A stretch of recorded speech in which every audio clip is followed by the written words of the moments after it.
To speak about the absence of thought is paradoxically to already be caught in the act of thinking. The very attempt to describe thoughtlessness brings the mind into motion. It's like trying to define silence by shouting over it. A person who operates without inner commentary, a thoughtless thinker, might appear unsettling, not because they are unintelligent, but because they function without the usual signals of reflection that most people exhibit. No hesitation, no questioning, no dialogue within. To the casual observer, such a person could resemble either a mystic or a madman. From the outside, the movements of a deeply awakened being and those of a mindless creature might look uncannily similar. Both walk with certainty, unburdened by rumination. They act without delay, yet one has passed through thought and arrived beyond it, while the other has never entered that realm at all. One transcends thinking, the other never touches it. So, how do we differentiate between enlightenment and insanity? Where is the line between spiritual clarity and cognitive emptiness? The answer is slippery, because most of us are never truly in the present. Thought takes time, and reality does not wait. By the time your brain processes a moment and turns it into a conscious idea, that moment is already gone. What we call now is always slightly behind schedule. We live like commentators, trying to describe a race that has already finished the lap. Our minds are not direct instruments of presence. They are tools of reflection. Before you speak a word, your brain has already shaped it. But even before that word began to form in your mind, something else existed. A sensation, a signal, an awareness that predated language. Thought isn't the origin. It's the echo. It acts like a middleman pretending to be the source, inserting itself between pure experience and understanding. So where does the present truly unfold? It's not in your thoughts, because by the time something becomes a thought, it belongs to the past. This realization reveals something startling. You don't think your reality, you remember it. You're always one step behind life itself, interpreting experiences that have already slipped away. You exist in a constant state of after the fact analysis. There's a hidden lag not just between speech and thought, but between experience and its interpretation. First, something happens. Then your mind scrambles to make sense of it, wrapping it in ideas and language. Only then do you claim to understand it. But what about the moment before that? What is the nature of reality before the mind slices it up and assigns it meaning? This is the central paradox of conscious experience. We never encounter the world directly. We approach each moment just after it has passed. We are always late guests at the party of now. And because of that, the self who acts is never quite the same as the self who reflects. The observer is not the participant. The instant you pause to consider what you are doing, you are no longer fully doing it. The instant you ask, "Am I alive?" you step outside your life to examine it from a distance. Thinking doesn't occur in an instant. It unfolds over time. It loops back on itself. We think about thinking, reflect on reflection, analyze analysis. The layers grow thicker, and the gap between lived experience and its mental shadow stretches further. This is why we often feel disconnected, even when we are present. Our minds are too busy narrating the movie of our lives to participate in the action. Even our most intimate thoughts suffer from this separation. The machinery of language is crude. It struggles to carry the weight of our inner worlds. As soon as we try to express a thought, we reduce it. The purity of the original idea is tainted by the translation into words. We speak, but the essence is already diluted. What arrives on our tongues is a broken reflection of what was first felt. This separation is not just a matter of time, it's existential. We are trapped in a structure where every attempt to communicate consciousness breaks it into pieces. No thought is ever conveyed whole. No sentence ever captures the full breadth of what we mean.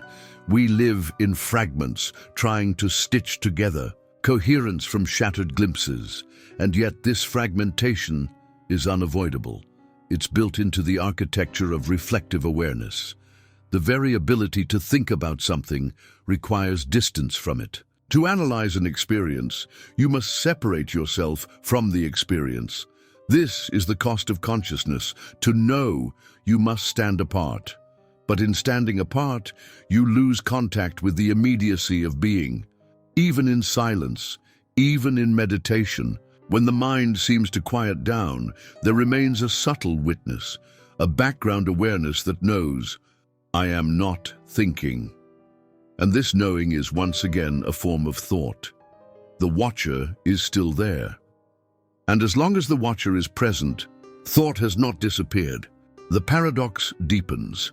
Even to notice the absence of thought, you must engage a kind of thought. You cannot observe thoughtlessness without dragging thought back into the room. It's like trying to watch darkness. You bring light with your gaze, even. In our deepest attempts to reach stillness, we remain tethered to the mind. The effort to silence thought paradoxically activates more thinking. We may sit in meditation, observing our breath, watching thoughts pass like drifting clouds, but there is always an observer. And the presence of that observer implies activity. Thought may quiet down, but it doesn't disappear. Like an animal hiding in tall grass, it lurks beneath the surface, waiting to emerge. This reveals a deeper contradiction. To be truly thoughtless, one must go beyond even the awareness of being without thought. And that's where things get tricky. Because the moment you become aware of your stillness, that awareness itself is a ripple in the mind's surface. It's not thoughtlessness, it's metacognition, thinking about not thinking. The root of this dilemma lies in the structure of consciousness itself. Before a thought becomes conscious, before it fully forms into language or image, there exists a subtler state, a vague, unshaped presence. This realm precedes thinking. It is not structured, not verbal, not even fully accessible. Yet, it's real. Some refer to this space as pre-verbal awareness or pure intuition. It's a kind of proto-thought, a space where ideas exist in the raw, before they are carved into meaning. From this undefined field, thought arises like condensation forming from mist. What was once amorphous becomes structured. What was implicit becomes explicit, and in that transformation, something is always lost. The fullness of intuitive insight is narrowed down into sentences, into declarations, into communicable fragments. Language, for all its usefulness, is a chisel. It cuts away as much as it reveals. This is the ontological gap that separates pure experience from its mental representation. Before you label a sensation, it is whole. But as soon as you name it, you divide it, categorize it, and enclose it within conceptual walls. To think is to fracture the unity of what is. And the more we try to explain reality, the more we lose touch with it. Words define, and in defining they exclude. A name creates boundaries, and boundaries distort the original shape of what was perceived. That's why the most profound experiences often feel impossible to articulate. A moment of awe, an overwhelming surge of love, or a brush with the eternal. These and things defy description. As soon as you try to speak them, they diminish. The very attempt to put them into words drags them down from the sacred into the mundane. This is not merely a poetic observation. It is a truth embedded in the nature of thought itself. The act of defining always implies limitation. You cannot define infinity. You cannot describe silence without making noise. To know something intellectually is, in a sense, to remove yourself from it, to stand outside and look in. But what if there is a way of knowing that doesn't separate, that doesn't involve naming, dividing, or reflecting? Such a knowing would not rely on thought. It would be direct, immediate, whole. It would be like seeing without looking, or feeling without analyzing. This is the kind of awareness that spiritual traditions have pointed to for centuries. A presence beyond the intellect, a consciousness that is awake yet not busy. But even here we hit a wall, because every attempt to reach this state brings thought with it. The seeker appears, the one who tries, and as long as there is a seeker, there is effort, and where there is effort, there is thought. The more you try to be thoughtless, the more tangled in thought you become. It's like trying to sleep by telling yourself to sleep. The harder you push, the more elusive it becomes. Thoughtlessness is not a goal you can grasp. It is something that arises when you stop reaching. When the one who seeks finally gives up, when the inner dialogue drops, not because you forced it, but because it is no longer necessary, that's when the silence reveals itself. Not as an achievement, but as what was always underneath. Yet even this realization is delicate, because the moment you say, now I am thoughtless, the moment you notice the absence of thought, you've already brought thought back into the equation. It's like trying to catch your own shadow. So, is true thoughtlessness even possible?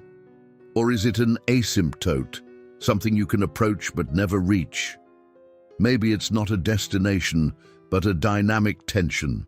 A mysterious edge where the mind leans into stillness, like a wave suspended before it breaks. You sit in awareness, and thoughts slow down, soften, dissolve. But if you reach for that quiet, it slips through your fingers. It is only there when you are not trying to find it. This may explain why many mystics speak in riddles or paradoxes, because the truth they're pointing to cannot be captured in straight lines. It lives in the cracks between concepts, in the silence between words, in the breath before thought. Returns. You cannot chase it, only allow it. You cannot grab it, only dissolve into it. Thoughtlessness, then, may not be an act, but a surrender. Not a thing to do, but a thing to stop doing. A letting go so complete that even the one who lets go disappears. In that moment there is no observer, no observed, no commentary, only presence, and that presence is not a thought. It is the space in which thought once appeared. The mystery of thoughtlessness is not about turning the mind off like a machine, but about understanding the intricate dance between awareness and identity. It's tempting to believe that you can just switch off your thoughts and reach some kind of pristine inner silence. But that belief is itself a thought, a hidden movement of the mind masquerading as spiritual effort. The desire to be free from thinking is, paradoxically, rooted in thought itself. The question then arises, who is it that seeks silence? Who is this I trying to stop thinking? And when you look closely, you find that this very seeker is made of thought. It's not separate from the noise, it's part of the noise. The effort to transcend the mind becomes just another strategy within the mind's vast toolkit. You cannot escape thought by using thought. That's like trying to pull yourself out of quicksand by tugging on your own hair. This is where the metaphor of the snake eating its own tail, the Ouroboros, becomes relevant. Consciousness chases itself in endless loops, thinking about thinking, reflecting on reflection. The closer you get to the core, the more elusive it becomes. You peel back the layers only to find more layers. Every realization opens the door to another meta-realization. It's beautiful, but maddening. Even spiritual practices, if approached from the wrong angle, can become another layer of the same recursive loop. You meditate not to escape the mind, but to perfect your method of self-control. You observe your breath, not to dissolve into presence, but to become a better observer. And so the ego evolves. It becomes more refined, more spiritual, but it is still the ego. It still speaks in the language of separation. This is why, in many mystical traditions, the goal is not to achieve anything, but to surrender everything. Not to win the game, but to stop playing altogether. True silence is not a state you reach through effort, but what remains when effort disappears. It's not something you do. It's what's left when there's nothing left to do. Imagine a computer program designed to delete itself once it becomes aware of its own existence. That's the paradox the human mind faces. We are self-aware beings trying to erase the very mechanism of our self-awareness. The more we try to observe ourselves into stillness, the more fractured our awareness becomes. Like an optical illusion that vanishes the moment you look directly at it, thoughtlessness can never be captured. It can only be lived fleetingly when we forget to try. There's a kind of quiet that arises not from controlling the mind, but from loosening your grip on it. Instead of fighting thoughts, you simply stop identifying with them. You see them come and go like passing weather, and eventually, without your attention feeding them, they lose their momentum. This is not suppression, it's non-attachment. In this way, thoughtlessness is less about silence and more about spaciousness. A space opens between thoughts, not because you forced it, but because you stepped aside. That space isn't empty, it's alive. It's not a void, it's the backdrop of all experience, the canvas upon which thoughts are painted. And when you glimpse this space, even for a moment, something shifts. You realize you are not your thoughts. You're not even the thinker. You are the awareness in which thinking happens. And in that awareness, there is no urgency, no grasping, no need to solve or define. There is only this moment, unfolding by itself, complete as it is. This kind of presence feels almost too simple for the thinking mind. The ego, addicted to complexity, wants more insight, more technique, more control. But the path of thoughtlessness does not offer more. It offers less.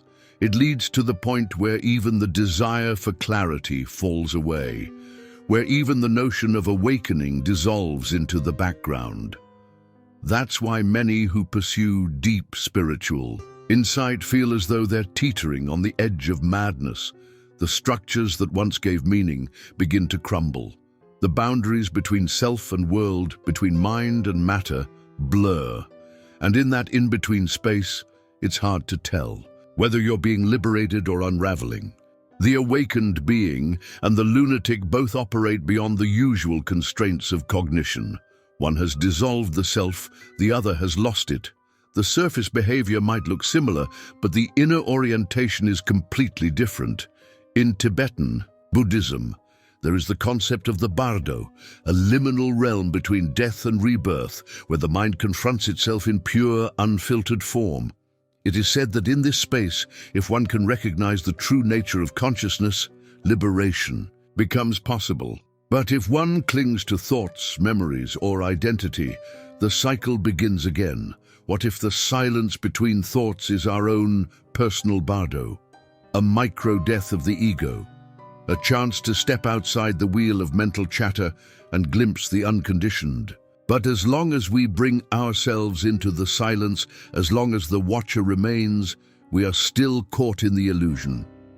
You don't enter silence, you vanish, and silence is what remains. And this vanishing cannot be forced. It cannot be achieved through willpower. It happens when even the will surrenders, when the flame of effort burns out and all that's left is stillness, not as a state, but as the ground of being itself. To exist without clinging to thought is not to reject thinking, but to no longer be confined by it. The thoughtless state is not about eliminating mental activity. It's about dissolving the illusion that you are the activity. It's not the absence of cognition, but the absence of identification with cognition. In that sense, the one who becomes thoughtless does not become passive or dull, like a stone sitting in silence. Instead, they become lucid, alert, and light. They no longer operate as a self who is doing life, but as life itself expressing through form. The mind becomes a tool, not a prison. Thought arises, and then it leaves. Awareness remains untouched, and here lies the ultimate paradox. Freedom is not something you find. It's what's left when you stop looking for it. As long as freedom is a destination, you remain bound. You chase it like a mirage on the horizon, never realizing that the very act of seeking reinforces the illusion of separation. You create the distance by naming it. You create the chains by trying to break free. The thoughtless thinker is not someone who has solved the riddle of life, but someone who no longer needs to solve it. They have stopped asking the mind to do what it was never designed to do, deliver truth. They've seen that truth isn't found in answers, but in the space where questions dissolve.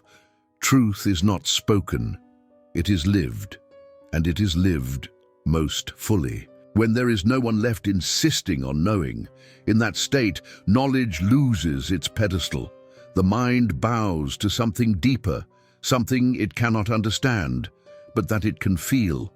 Presence, stillness, being. The thoughtless thinker no longer tries to become anything. They no longer strive for purity, for enlightenment, or for peace. They have stopped building mental staircases to heaven. They have laid down the tools. They have become the sky. This does not mean they are numb or indifferent. On the contrary, they are fully alive. But their aliveness is not fueled by concepts or goals. It is spontaneous. It moves with the moment. It speaks when words arise and remains quiet when they don't. And behind all of it, there is no hunger, no grasping, no one striving to control. To know nothing is not to be ignorant. It is to be free. Free from needing to define, to possess, to interpret every flicker of experience. In that openness, life is no longer filtered through the dense web of mental commentary. It simply is, fresh, intimate, unfiltered. And in that isness, a profound beauty emerges, not the beauty that the mind admires, but the kind that humbles it, the kind that stops thought in its tracks, not by force, but by awe. In the end, the thoughtless thinker has surrendered even the search for truth, and in doing so has become the truth itself. There is no longer a gap between the observer and the observed, the knower and the known. They are not trying to touch reality, they are it. There is no I left to separate from the moment. And here's the irony, the origin of all of this, the body, the brain, the consciousness is so wildly ordinary, a wrinkled sponge of neurons, a wet mess of protein and cholesterol, the grand cosmic witness, made of meat. What a strange and almost humiliating origin story for awareness. And yet, it is precisely in this imperfection that the miracle shines. From the most unlikely material, something sacred emerges. Something that can see, feel, create, imagine. Something that can question itself and even dissolve itself. Every spiritual teaching, every philosophical inquiry, every scientific theory is, in some way, a distraction. A story that keeps us circling around the truth without falling into it. They point, but they are not it. They inspire, but they cannot deliver you into presence. Because presence was never elsewhere, it was always here, hidden by your attempt to reach it, and that is the exquisite madness of this path. The more earnestly you try to wake up, the more you miss it. The more seriously you take your quest, the more it drifts into abstraction. Until finally something breaks. You stop, not because you've given up in despair, but because you see through the game. You laugh, you let go, and in that letting go, something opens. No trumpets, no light. Beams, just space, just silence. And in that silence, a deep realization emerges, not as a thought, but as an unshakable knowing. You were never separate. You never had to become free. You only had to stop pretending to be bound. So where does this leave us? It leaves us on the edge of mystery, forever close to a truth we cannot grasp, but that we can live. A truth that whispers through silence, that shines through stillness, and that welcomes us not as seekers, but as what we've always been. In the final analysis, thoughtlessness is not a state to enter, but a recognition of what was never absent. A return, not to something new, but to something ancient and ever-present. A homecoming, not to a place, but to a presence. And this presence is not yours or mine. It simply is. Timeless, thoughtless, free. And if the only thing standing between you and freedom is the one who seeks it, then who would you be without the seeker?